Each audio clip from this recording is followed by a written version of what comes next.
caveats on how I think about the divine will. I agree with you and your argument that in order for God to create, you and William Lane Craig, and it takes a free being with agency as the explanation for why it started when it started and didn't start necessarily in eternity past if it was based on natural necessity or something like that. So. Well, and you and I would also, now correct me if I'm wrong, because I really could be wrong here, but I think not only do we agree that it has to be a free agent, a free personal agent, but even the type of freedom that it would need, because while I say source libertarianism is a thing, you just think that's describing compatibilism, I think.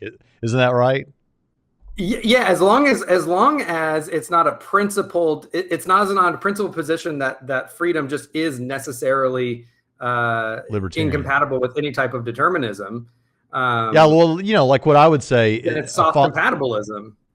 Yeah, well, what I would say is look, nothing external to God determined God's actions, and you would say that too. You would have to, because there's nothing external to God, and you're fine saying that because, at least for God, in such a circumstance, that would meet your definition of compatibilism, I think. Mm-hmm. Whereas for me, it would still be libertarian. So even though you and I are calling it two different things and would argue about that, the fact is we think God had precisely the same kind of freedom.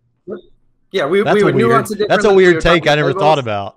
Yeah, we nuance it. We use labels differently. We probably think it applies differently, as it kind of trickles down to humanity. I mean, there's going to be some differences, but at the end of the day, we both think that God has the contra-causal ability to have chosen to create or to not create, and he chose to create this world, not another. I mean, that's all. We agree with that, and I think that actually is part of an explanation for. Oh, hold up, that's different. You actually believe he has contra-causal ability there? Yeah. Okay, so would you ever say? Well, real quick, and if it's a bigger conversation, we'll leave it. But would you say that God has libertarian freedom, or would you still call that compatibilistic freedom? So the reason, I'm going to throw Tim Stratton a bone. I think God has what Tim Stratton calls limited libertarianism. Consistent with his will? Right. Or his nature? I don't think that humans have libertarian freedom. The only reason I'm uncomfortable calling it libertarian is because libertarian in the literature is libertarian incompatibilism, which means that it definitionally means that freedom is incompatible with any type of freedom sufficient for moral responsibility. I don't think that they are necessarily incompatible. So I'm not comfortable using that title for it when it comes to God. So I'm comfortable saying God has contra-causal ability in some things. For example, I don't think God has contra-causal ability to not love. This is why I don't find true love requires libertarian freedom. Because the Trinity has love within itself. Yeah. But I think he has contra-causal ability in, he could have created this world, or he could have created some other world, and he could have not created it all, and he, all that kind of stuff. And there's nothing outside of him. It's also weird to call it compatibilism, because it's not that anything is determining what God does. It's just that whatever freedom God has, it doesn't entail that freedom sufficient for responsibility or for praise and blameworthiness is contradictory to any type of determinism, right? That I just don't accept that principle. So I'm just uncomfortable with those terms. I think you just don't want to use libertarian because you don't want to throw us libertarians a bone. If you didn't tie it to incompatibilism, I'd be fine with it. All right, cool. So anyway. It's just you've arrived at a point in Western history in which, and it's no coincidence that this is also the time the birth of modern science was being made possible by the mechanical philosophy. Now, if those of you who don't know what that means, I mean in the vaguest, most general sense, it just means that rather than in the old Aristotelian, or the classical, or the Christian medieval sense, thinking in terms of various kinds of causality, a final cause, the end towards which anything develops, a formal cause, the form that impresses itself, material and efficient. Everything has been just reduced to the idea of an efficient cause. I mean, all of reality is understood principally in terms of that efficient force, that power, that force that makes things happen. And within this environment, the only way you can plausibly say God is omnipotent is to say that he acts as an absolutely overwhelming, irresistible, efficient force that guides, that determines everything that happens. Moreover, and this is the important thing in this tradition, the Banyasians were also fiercely insistent that God could have created any world he wanted. There's no reason he created this world rather than another, because there are an infinite number of possible worlds. All of them would be infinitely inferior to God, so there's no best of all possible worlds. And he has from eternity determined and forced to come about through the use of this promotio physica, the salvation of a few and the damnation of most, not on the basis of anything inherent in the creature, right? It's ante-praevisa merita. It's before any foreknowledge he might have of the character or actions of the creature.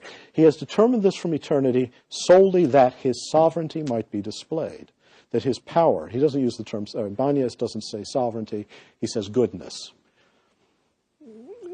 And that goodness needs to be displayed both in the mercy of an unmerited redemption and in the eternal ferocity of a fully merited damnation. And you need these orders of damnation and salvation for the full glorious spectacle of God's power to be visible.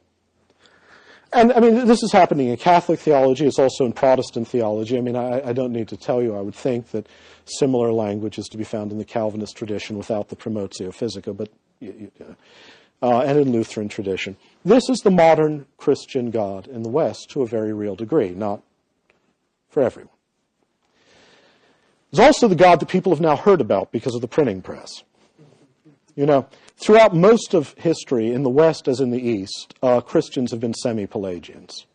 That is, they believe that everything comes from God, but they have to do good works to be saved. I mean, this is what most Christians have believed down the ages. There was no printing press. Most medieval Christians, most ancient Christians were largely, especially medieval Christians, because the theological preaching was iffy in most of the, throughout most of its history, apparently, from what we can deduce.